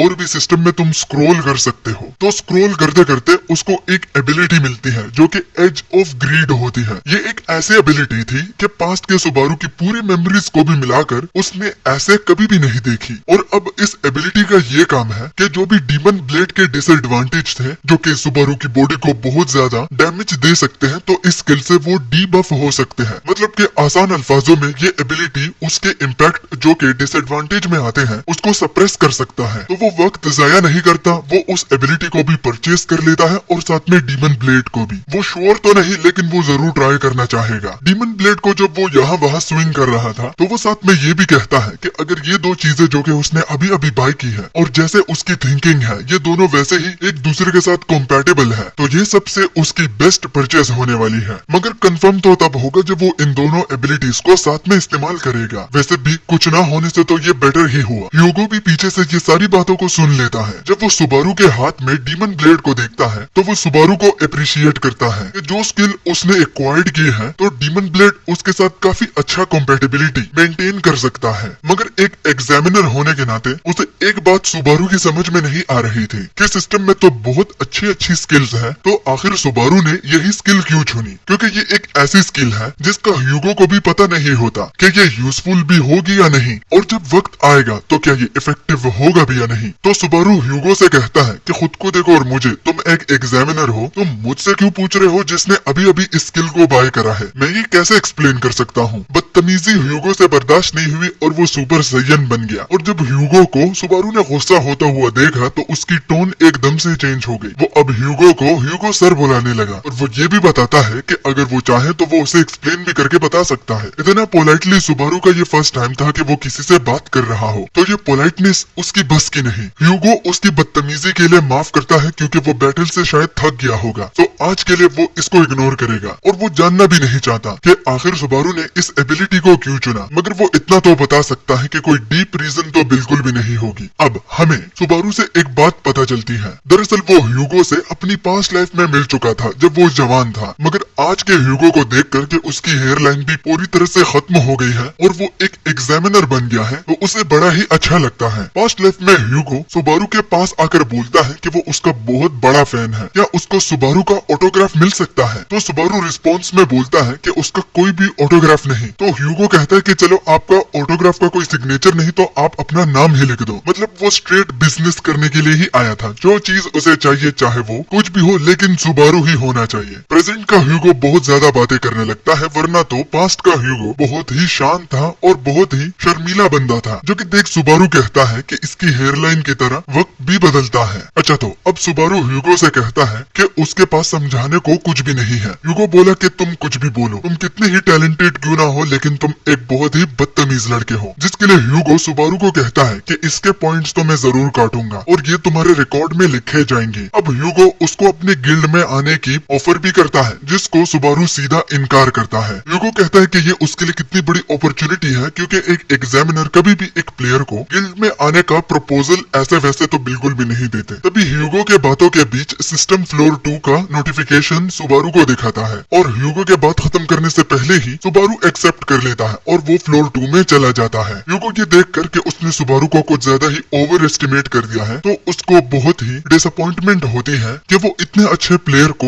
गिल्ड को ज्वाइन करने के लिए राजी नहीं कर पाया। अगला सीन फ्लोर 2 का होता है। वो फ्लोर से ज्यादा बाजार लग रहा था और ये है टावर का the starting ground. Starting ground को बहुत सालों के बाद देखकर सुबारू कहता है कि उसको जिंदगी ने एक ऐसा मौका दिया है जो कि कोई और इसको पा नहीं सकता। वो दोबारा दौड़ेगा, मगर इस टाइम वो ताकत के साथ साथ अपने दिमाग का भी यूज करेगा, वो भी उन टीममेट के लिए जो कि शायद से उसका इंतजार कर रहे होंगे। और वो इसलिए भी स्मार्टली डिसीजन लेगा क्योंकि उसके कंधों पर एक बहुत बड़ा रिवेंज है, जो कि उसने तो किसी हालत में लेना ही लेना है। फ्लोर 2 पर आते ही सुबारू बिल्कुल भी टाइम वेस्ट नहीं करता और वो सोलो प्राइवेट ट्रेनिंग ग्राउंड पर आ जाता है। अब भला ये क्या चीज है? तो ये एक ऐसा ट्रेनिंग ग्राउंड है जहाँ पर प्लेयर्स अपनी न्यू एबिलिटीज को, जो कि अभी अभी उन लोगों ने एक्वायर्ड की है, तो उसको यूज करते हैं और टेस्ट आउट करते हैं कि वो कितनी काम आ सकती है, और डिफरेंट तरीकों को भी डिस्कवर कर लेते हैं कि उस नई स्किल को वो किस अलग अलग सिचुएशंस में इस्तेमाल कर सकते हैं। तो सुबारू को भी जो न्यू स्किल्स मिली है वो उनको यहाँ पर टेस्ट आउट करना चाहता है। काउंटर पर एक बूढ़ा आदमी होता है। सुबारू को देखते ही वो पूछने लगा कि वो कौन से फ्लोर से आ रहा है। सुबारू झूठ नहीं बोलता और वो बोलता है फ्लोर 1। तो वो बूढ़ा आदमी उससे कहता है कि तुम रूम 1 पर चले जाओ क्योंकि तुम एक नूबी हो, वहाँ पर तुम्हें जस्ट डमीज ही देखने को मिलेंगे और इसमें तुम्हें बहुत खतरा फेस करने को नहीं मिलेगा। मगर सुबारू तो अपनी मर्जी ही करता है। वो बोला वो 5वें रूम पर जाएगा, जिस पर वो बूढ़ा आदमी उससे बोलता है कि 5वां। मजीद वो सुबारू से कहता है कि वो अपने पैसों को बर्बाद कर रहा है, वो पहले रूम में चले जाए तो उसके पैसे भी बच जाएंगे और भला 5वें रूम में उसने क्या ही करना है। ये बूढ़ा आदमी खड़ूस तो होता है, लेकिन इसको पता है कि ईमानदारी क्या होती है, तो उसकी ईमानदारी को सुबारू अप्रिशिएट करता है। मगर वो 1 और आधे घंटे को पूरे रूम को बुक कर लेता है और बस 5वें रूम की ओर रवाना हो जाता है। बूढ़ा आदमी पीछे से बोलता है कि तुम किसी मूवी के प्रोटैगनिस्ट बिल्कुल भी नहीं हो, तो अंदर उसके साथ जो भी होता है तो उसका वो खुद ही जिम्मेदार होगा, और एक बार अगर वो रूम में चला जाता है तो उसके पैसे भी वापस नहीं दिए जाएंगे अगर वो बहुत जल्दी बाहर आ जाता है तो। मगर सुबारू उस बूढ़े आदमी की एक भी नहीं सुनता और वो बस आगे की ओर रवाना होता है। अब इन रूम्स का भी एक लॉजिक होता है, जितना रूम का रैंक हाई होता है तो उतने ही नए नए और डिफिकल्ट चैलेंजेस प्लेयर्स को फेस करने पड़ते हैं। और ये बूढ़ा आदमी इसकी ये थिंकिंग वो समझ सकता है, क्योंकि उसके गियर्स को देखकर कोई भी ये पता लगा सकता है कि वो एक रूकी प्लेयर है, तो वो चिंतित तो होंगे ही। अब आखिरकार वो 5th रूम पर आ जाता है। आते ही वो वक्त को जाया नहीं करता और वो बोलता है कि चलो अब शुरू करते हैं। वो डीमन ब्लेड को बाहर निकालता है और डीमन ब्लेड को छूते ही वो ब्लेड उसे वेरीफाई कर रही थी, मतलब कि अपने यूजर को वेरीफाई कर रही थी। कुछ देर के बाद उसके जितने भी स्टैट्स होते हैं तो वो एनहांस हो जाते हैं, मगर उसके बदले स्टेमिना और एमपी पॉइंट्स लिए जाते हैं। अब जैसे सुबारू चाहता था वो इन दोनों स्किल्स को एक ही साथ इस्तेमाल करना चाहता है, तो जब वो ये ट्राई करता है तो एज ऑफ ग्रीड जो होती है वो सेकेंडरी स्किल को एक्सेप्ट नहीं कर रही थी और रेजिस्ट करती है, जिसके कारण यूजर की थोड़ी बहुत पोर्शन की जो माना होती है और स्टेमिना वो रिकवर होने लगती है। और जब दूसरी बार पुश करता है तो एज ऑफ ग्रीड रेजिस्ट तो कर रही थी, लेकिन वो उसमें अकॉम्प्लिशमेंट हासिल नहीं कर पाती और इसकी वजह से उसका थोड़ा बहुत फैटीग भी बढ़ चुका था। मगर ये जो लेवल 1 की स्किल है तो सुबारू इससे बहुत ज्यादा कुछ ही एक्सपेक्ट कर रहा था, तो इसलिए वो रुकता नहीं और थोड़ा सा और पुश करता है ताकि वो दोनों को स्मूथली इस्तेमाल कर पाए। ये करने पर जो डीमन ब्लेड होता है वो सुबारू की स्टेमिना को रैपिडली कंज्यूम कर रहा था, जिससे सुबारू के मुंह से ब्लड निकलना शुरू हो जाता है। और अब डीमन ब्लेड की वजह से उसके जितने भी स्टैट होते हैं वो इनहेंस तो हो जाते हैं, मगर इनहेंस होने के बदले वो बहुत ज्यादा स्टेमिना कंज्यूम कर रहा था। अगर अपने पास्ट की बॉडी के साथ इस बॉडी को कंपेयर किया जाए तो ये तो बिल्कुल कचरा है। अपनी लिमिट को जानकर सुबारू कहता है कि बस इतना ही, ये तो उसकी एक्सपेक्टेशन से भी बहुत ज्यादा बुरा निकला। अपने बाकी के क्रेडिट पॉइंट्स जो होते हैं वो 10,000 इस्तेमाल कर लेता है, जिससे एज ऑफ ग्रीड जो होती है वो इंक्रीज्ड हो जाती है। अब वो जो एबिलिटी थी तो वो लेवल 2 के हो जाती है। और अगर नेक्स्ट टाइम सुबारू इसको अपग्रेड करना चाहता है तो उसे 20,000 पॉइंट्स चाहिए होंगे। और अब पूरी तरह जैसे कि सुबारू इस ब्लेड और उस स्किल से चाहता था तो वो उसको अकॉम्प्लिश तो कर लेता है, लेकिन वो उसके बेस्ट फॉर्म में उसे नहीं ला पाता, क्योंकि उसकी बॉडी वीक है। तो वो आगे फ्यूचर में जरूर ये ट्राई करेगा, मतलब कि उन दोनों का बॉन्ड और भी ज्यादा स्ट्रॉन्ग करने की ट्राई करेगा। मगर अब भी डीमन ब्लेड और वो स्किल जो कि उसे दे रही थी तो वो भी बहुत ज्यादा थी। डीमन ब्लेड उसके स्टेमिना को अब कंज्यूम करने के बजाय और ज्यादा बढ़ा रहा था, और जो उसके स्टैट्स डीमन ब्लेड को यूज करते वक्त इनहेंस होते थे तो वो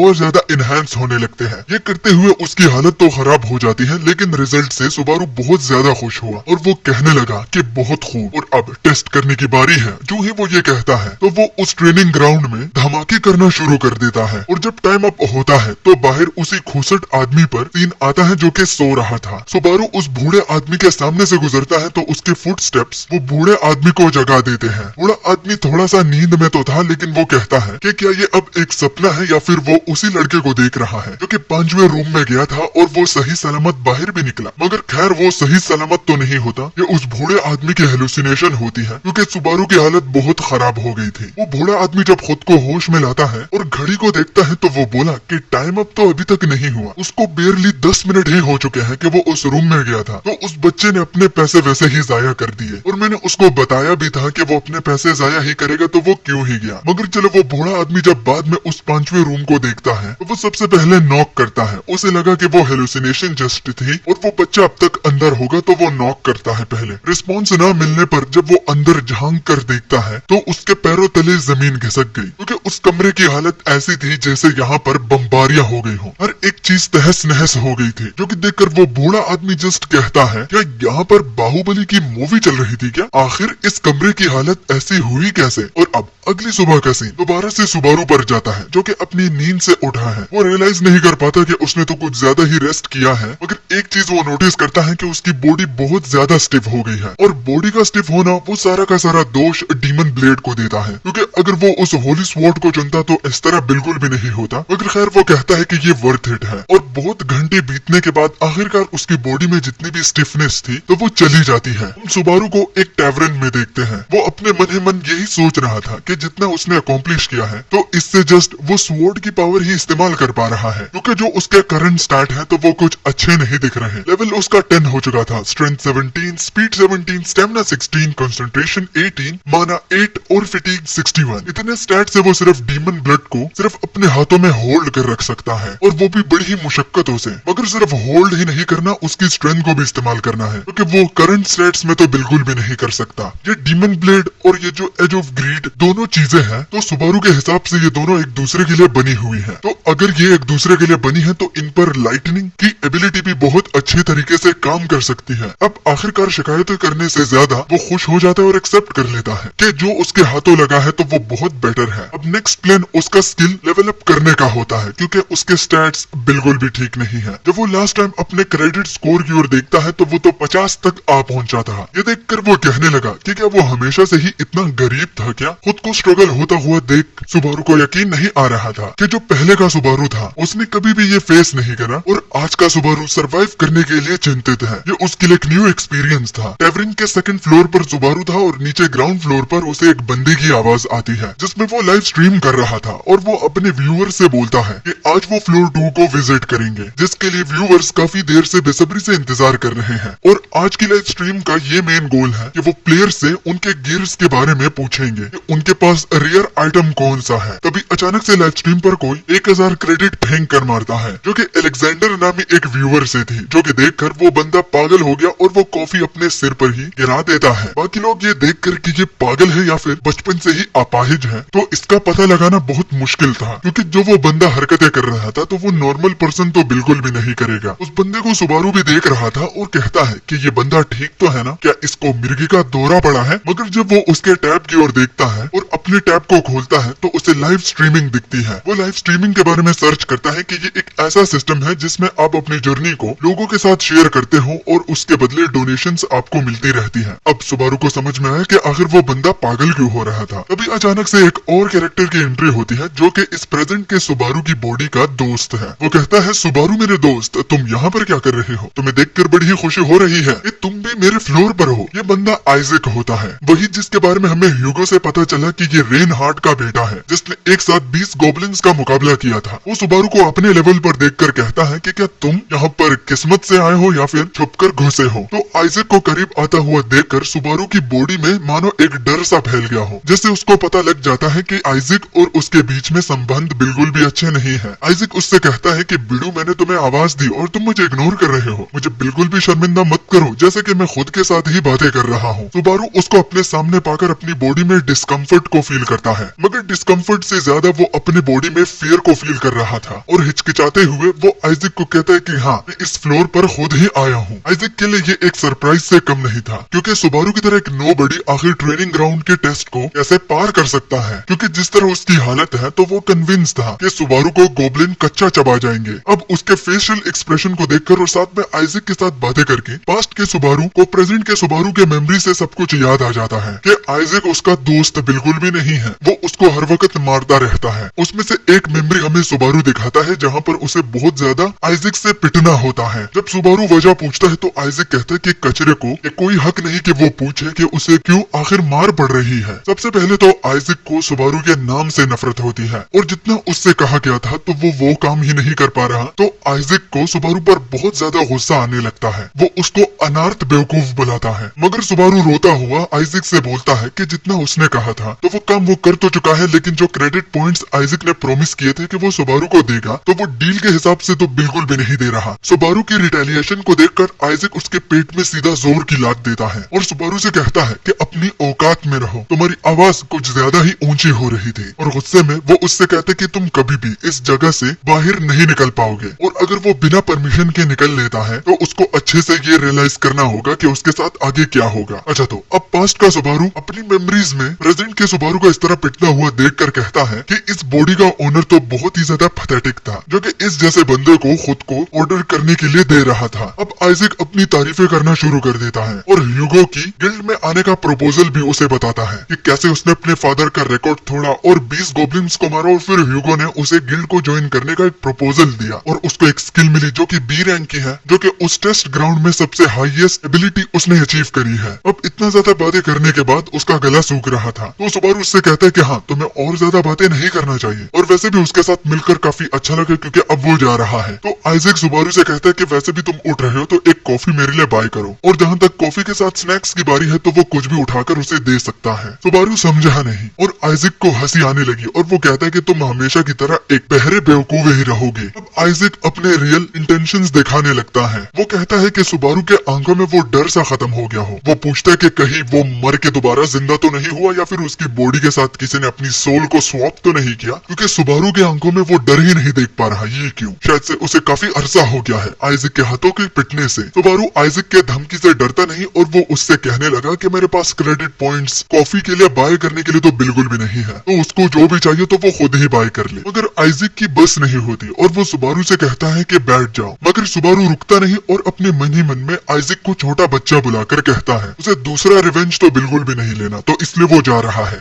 अगर वो उसके रिवेंज के बीच में एक कांटा बनेगा तो तब वो उसे सबक जरूर सिखाएगा, मगर अभी के लिए बिल्कुल भी नहीं। जाते हुए सुबारू का हाथ आइजक पकड़ लेता है, वो भी काफी कसकर, और वो उससे बोला, ओए क्या तुम्हें समझ में नहीं आ रहा कि मैंने तुमसे कहा कि बैठ जाओ? या तुम्हें वाकई में जानना है कि एक भागते हुए अनार्थ के साथ क्या होता है? मेरे दोस्त आराम से कह रहा हूँ बैठ जाओ। तो रिस्पॉन्स में सुबारू आइजक से बोला, मैं 3 तक गिनती गिनूंगा, मेरा हाथ छोड़ दे वरना तुम्हारा हाथ ही उखाड़ दूंगा। जो कि सुन आइजक बड़ा ही गुस्सा हुआ और वो सुबारू से कहने लगा कि कुछ दिनों के लिए तो मैं अकेला ही क्या छोड़ दिया, तुम्हारे तो काफी बड़े बड़े पंख निकल आ गए, क्योंकि मुझे ही तुम बोल रहे हो कि तुम्हारा हाथ ही उखाड़ दूंगा। आइजक को इतने गुस्से में देखकर सुबारू इन सब लोगों के सामने किसी किस्म का कमोशन बिल्कुल भी नहीं चाहता, क्योंकि अगर वो यहाँ पर कुछ गलत स्टेप उठाता है तो तुम लोगों ने उस टिट फॉर टैट की कहावत तो सुनी होगी। मगर सुबारू के कुछ करने से पहले आइजक जोर जोर से हंसने लगा, क्योंकि जैसे सुबारू फेस बना रहा है तो आइजक को समझ में आ गया कि वो बहुत ज्यादा डर रहा है, जो कि उसके बिल्कुल भी इंटेंशंस तो नहीं थे, बस वो उसके कुछ पुराने दिनों की याद दहानी उसे करवा रहा था, और ये भी कि वो बहुत ही ज्यादा वीक है और हमेशा ही वीक रहेगा। ये बोलता हुआ वो उसके हाथ को भी छोड़ देता है। साथ में आइजक खुद से ही ये एस्यूम करने लगता है कि ट्यूटोरियल टेस्ट ग्राउंड पर सुबारू अपनी जान दांव पर लगाकर यहाँ पर आया है, मतलब कि सिंपल वर्ड्स में वो सुबारू को एक मक्खी समझता है जिसको वो जब अपनी मर्जी से मार सकता है। मगर साथ में आइजक सुबारू को वार्निंग भी देता है कि ट्यूटोरियल ग्राउंड टेस्ट को पार करने के बाद वो कुछ ज्यादा ही अकड़ दिखा रहा है, जो कि आगे जाकर उसकी मौत का कारण बनेगा। और बाद में बड़े गुस्से से और एक बड़ा ही क्रीपी सा चेहरा बनाकर वो उससे दोबारा पूछता है कि क्या सच में सुबारू उसके साथ लड़ना चाहता है, क्योंकि शायद से वो भूल चुका है कि सुबारू को वो बिल्कुल ऐसे गायब कर देगा जैसे कि किसी को पता भी नहीं चलेगा कि वो इस दुनिया में एग्जिस्ट भी करता था, क्योंकि वो यहाँ पर अपनी डैड की पावर को फ्लेक्स कर रहा था, क्योंकि आइजक जो भी करे तो उसका बाप जरूर इस केस को ऐसों की मदद से थमा देगा। और आइजक वापस जाते हुए सुबारू को अपना दोस्त बुलाकर कहता है कि बाद में मिलेंगे मेरे दोस्त। जो कि सुन सुबारू अपने मन ही मन कहता है कि दोस्त तुम्हारे मुंह से सुनकर ऐसा लगता है जैसे कि कोई बोला कि हाथी के पंख होते हैं और वो उड़ सकता है। जिसके बाद सीन एकदम से शिफ्ट हुआ और हमें सुबारू प्लेयर के लेवल अप होने का तरीका समझा रहा था, जिसमें वो 2 पैटर्न बताता है। सबसे पहला टावर का पैटर्न होता है, जो कि बहुत ही ज्यादा सिक्योर है। इसमें बंदा पैसे लगाकर मॉन्स्टर्स के साथ लड़ता है और खुद को स्ट्रॉन्ग करता है, और अगर इसमें वो मारा भी जाता है तो वो दोबारा से रिस्पॉन होगा, मगर जो उसकी लूट वगैरह होगी वो ही सिर्फ उसी जगह पर उससे ले ली जाएगी और जाया हो जाएगी। और दूसरा तरीका टावर के बाहर डंजन्स का वो बताता है, जहाँ तुम्हें अपनी जान जोखिम में डालकर खतरनाक मॉन्स्टर के साथ लड़ना पड़ेगा, और अगर उस बैटल में तुम मारे जाते हो तो तुम्हारा पूरी तरह से नामो निशान मिट जाएगा, मतलब कि तुम वाकई में मरे जाओगे। तो दूसरे रास्तों को बहुत कम लोग चुनते हैं, जबकि हमने नोटिस किया कि एक डंजन में जो कि पूरे ऑर्क से भरा हुआ था, तो उसमें सुबारू ये बैठकर हमें सब कुछ बता रहा था। अब सुबारू की बॉडी वीक है तो वो एक सेफेस्ट रास्ता क्यों नहीं चुनता? यही लॉजिक सुबारू हमें समझाता है कि जितना सेफ चलोगे तो उतना स्लो ही तुम लेवल अप करोगे। आसान अल्फाजों में जितना खतरनाक मिशन होगा तो उतनी जल्दी ही वो लेवल अप कर सकता है। इसलिए सुबारू को हम यहाँ पर इस डंजन में देख रहे हैं। बाद में सुबारू अपने पॉकेट से प्लेयर टैब निकाल लेता है। वो लाइव स्ट्रीमिंग में देखा कि एक और बंदा नारुकामी सुबीरू नामी से एक बंदा लाइव स्ट्रीम कर रहा था। वो पूरी तरह से सुबारू का नाम कॉपी तो नहीं करता, लेकिन सुबीरू लिख लेता है। और अगर उसके व्यूअरशिप की बात की जाए तो 80,000 लोग उसे देख रहे थे, जिसमें वो बंदा जिस तरह उसने अपना नाम रखा हुआ है तो उसका उल्टा ही कर रहा था। मतलब कि नाम उसने नारुगामी सुबारू को रखा है तो उसको डंजन में फाइट करना चाहिए और उसे स्ट्रॉन्ग होना चाहिए ना। वो डंजन्स का बस दिखावा करता है और बिल्कुल एक जोकर की तरह एक्ट करता है। बस उसने अपना नाम सुबारू का नाम रखे व्यूअर्स को अट्रैक्ट करा है ताकि लोग उसे गिफ्टिंग करें। मगर वो सिर्फ एक नहीं था। सुबारू को समझ में आ जाता है कि इस तरह बहुत सारे लोग होंगे जो कि उसका नाम यूज करके व्यूअरशिप अपनी बढ़ा रहे हैं, और जो वो फेक सुबारू तरीका इस्तेमाल कर रहा था तो उससे वो बहुत ज्यादा तगड़ा भी कमा रहा था, क्योंकि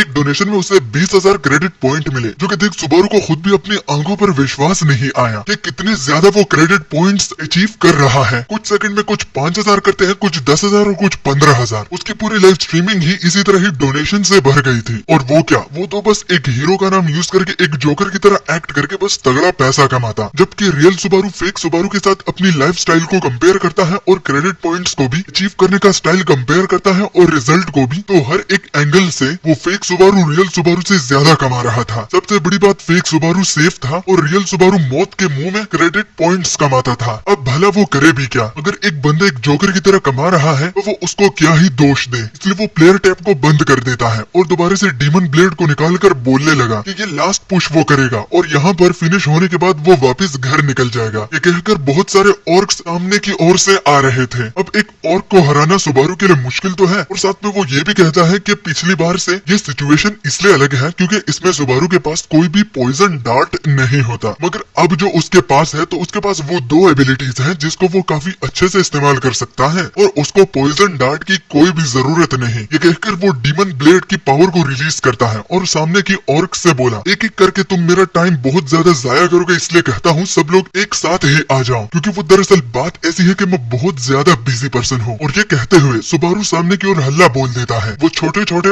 ऑर्क्स को इग्नोर करके सीधा बॉस पर जाता है और उसको एक ही बार में खत्म कर देता है, जो कि उस ऑर्क बॉस को भी पता नहीं चला कि उसके साथ क्या हुआ। और अगली पल सिस्टम से नोटिफिकेशन आता है कि सुबारू ने डंजन को अकेले क्लियर कर दिया है, जिसके बाद एक सरप्राइज हमें देखने को मिला। सुबारू के हाथ में उसका अपना ही मास्क था, जो कि उसने कभी सोचा नहीं था कि उसको दोबारा भी ये पहनने का मौका मिलेगा, क्योंकि उसे क्या पता था कि रीइंकारनेट होने के बाद वो अपने दोस्तों को भी जिंदा पाएगा और उसे रिवेंज लेने का मौका भी मिलेगा। अब सुबारू ने स्ट्रीमिंग करने का भी ठान लिया है और ये मास्क उसके बड़े ही काम आएगा, क्योंकि वो स्ट्रीमिंग करते वक्त अपनी आइडेंटिटी को बिल्कुल भी नहीं दिखाना चाहता। अगर वो एक चीज कर सकता है तो वो क्यों ना करे। इससे फायदा तो उसे दुगना ही होगा, क्योंकि स्ट्रीमिंग से डोनेशंस भी मिलेंगी और फाइट करते वक्त क्रेडिट पॉइंट्स भी मिलेंगे। मगर एक चीज होगी जो कि सुबारू को और बाकी स्ट्रीमर्स को अलग बनाएगी, वो ये चीज है कि वो बस लोग दिखावा करते हैं और उन्होंने सुबारू का नाम रखा है। उनको पता नहीं कि इस नाम का होना कितनी बड़ी रिस्पॉन्सिबिलिटी है। और अगली ओर सुबारू एक रियल सुबारू है तो वो बिल्कुल भी मजाक नहीं होगा और दिखावा वो क्या ही कर लेगा, क्योंकि वो एक रियल डील है। और बस सिस्टम पर नोटिफिकेशन आया कि नारुकामी सुबारू ने अपनी पहली लाइव स्ट्रीम को शुरू कर दिया है, जिसके बाद हम अजूर स्काई एंटरटेनमेंट को देखते हैं, जिसके नाम से शायद आप लोग समझ ही गए होंगे कि ये एक बड़ी एंटरटेनमेंट कंपनी है, जिसमें हम एक लड़के और एक लड़की को देखते हैं। दोनों का नाम रिवील नहीं किया, पता नहीं इस मानवा का क्या प्रॉब्लम है, नाम तो नीचे लगा देते यार। तो वो लड़की अपने प्लेयर टैब पर स्ट्रीमिंग देख रही थी। स्ट्रीमिंग में 5 लोगों की रेड एक बॉस से हार जाती है, जिस पर वो बहुत जोर से चिल्लाई, इतनी जोर से कि उसका जो दोस्त था वो भी गिर जाता है। दोस्त है भाई है कुछ भी पता नहीं, क्योंकि उस लड़की को इस बात का गुस्सा था कि 5 लोग भी उसको हरा नहीं पाए। वो लड़की उन लोगों को स्टूपिड बुलाती है और वो करे भी क्या, बस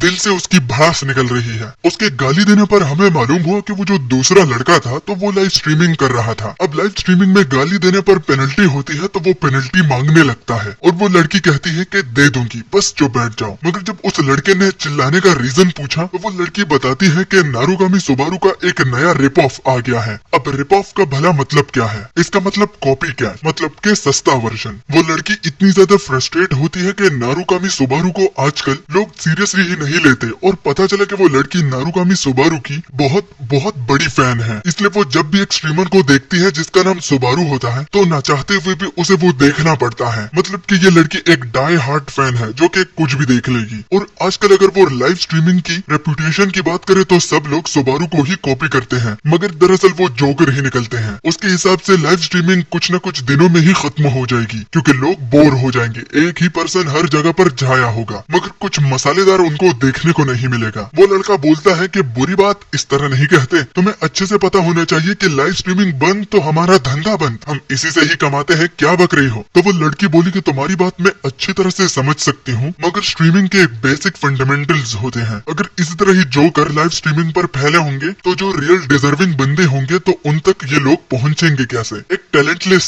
पर्सन आसमानों को छुएगा और जो टैलेंटेड होगा वो खाक में मिल जाएगा, तो ये स्ट्रीमिंग वर्ल्ड के लिए एक बहुत ही बड़ा डिजास्टर होगा। तो अब पता चला कि इस लड़की का नाम यूका है। वो लड़का यूका से बोला कि अगर उसको इतना ही अपने हीरो की रेपुटेशन की पड़ी है तो वो यहाँ पर स्ट्रीमिंग क्यों देख रही है? तो यूका बोली कि अब उसको मजा नहीं आ रहा, ये सब कुछ बोरिंग है। और यूका के हिसाब से अगर वो इतना ही बोल रहा है तो वो यहाँ पर क्यों बैठा हुआ है? वो उससे कुछ अच्छा नहीं है कि वो उस पर सवाल करे। वो लड़का सीधा बोलता है कि भाई मुझ में टैलेंट नहीं तो मैं क्या करूँ? लो भाई ऑनेस्ट तो है। अब हमें उस लड़के से पता चला कि यूका टावर को एक्सप्लोर करना इसलिए ही सिर्फ शुरू कर दिया था क्योंकि उससे नारुकामी सुबारू से मिलना था और उनके जैसे बनना था, मगर खैर जब हीरो ही नहीं रहा तो मोटिवेशन कहाँ की। तभी अचानक से दोबारा से यूका बोली कि ये देखो, एक और बंदा अपनी जान जोखिम में डालकर सुबारू का नाम भी रख के उस तरह कॉस्प्ले भी करके अकेले मतलब के सोलो डंजन्स क्लियर करने के लिए निकल पड़ा और स्ट्रीमिंग भी कर रहा है। अब यहाँ पर हमें एक बात पता चलती है कि यूका की कंपनी को एक ऐसे बंदे की जरूरत है जिसको वो अपने कंपनी का रिप्रेजेंटेटिव बनाए। ये कंपनीज करती ही ऐसे है, जब स्ट्रीमर कुछ ज्यादा ही फेमस होता है उनके साथ अपनी डील बनाकर उन्हें स्काउट करके वो उसकी मदद से अपनी कंपनी की पब्लिसिटी भी करवाते और साथ में उस बंदे की लाइफ भी बन जाती है। तो यूका सुबारू को रिक्रूट करने का बोलती है, लेकिन वो लड़का कहता है कि बिल्कुल भी नहीं, ये फ्लोर 2 पर है, हम इसको रिक्रूट नहीं कर सकते। मगर यूका कहती है कि जब भी कोई नाम इस तरह रखता है तो वो खुद को रोक नहीं पाती, बस उसको जानना है कि ये बंदा टैलेंटेड निकले। अभी के लिए जितना देखने को मिल रहा है तो ये टैलेंटेड ही होगा, इसलिए अकेले गया है। और जो उस लड़के ने चिल्लाकर दोबारा से गाली दी है वो भी सुबारू को देखकर, तो उसकी पेनल्टी उसे दोबारा देनी पड़ेगी और खुद ही, जिस पर वो घुटनों पर आ गया क्योंकि वो कमा नहीं रहा बल्कि जाया बहुत ज्यादा कर रहा है। जब सीन सुबारू पर आता है तो उसने नोटिस किया कि कोई लाइव स्ट्रीम को देख रहा है, ये और कोई नहीं बल्कि यूका थी। यूका बोली फर्स्ट टाइम है क्या? तो सुबारू कहता है कि हाँ। यूका सजेशन देती है कि स्ट्रीमिंग के लिए तुम्हें प्री प्लान एक ऐसा स्पॉट पर जाना चाहिए जहाँ पर ज्यादा व्यूअर अट्रैक्ट हो, क्योंकि उसकी स्ट्रीम के लिए अच्छा होगा कि उसको कुछ भी नहीं पता और वो बस सीधा ही जा रहा है विदाउट एनी प्लान। तो जवाब देने से पहले एक वन आइड बैट उस पर हमला कर देता है, जिसको वो पकड़कर जमीन पर जब मारता है तो वो यूका को रिस्पॉन्स में कहने लगा, वैसे मुझे कोई प्रॉब्लम नहीं, सोलो ही आया हूँ विदाउट एनी प्लान, तो फिक्र मत करो, मैं मरने वाला नहीं हूँ और I don't give a shit, मुझे बस अपनी लाइव स्ट्रीम ही करनी है।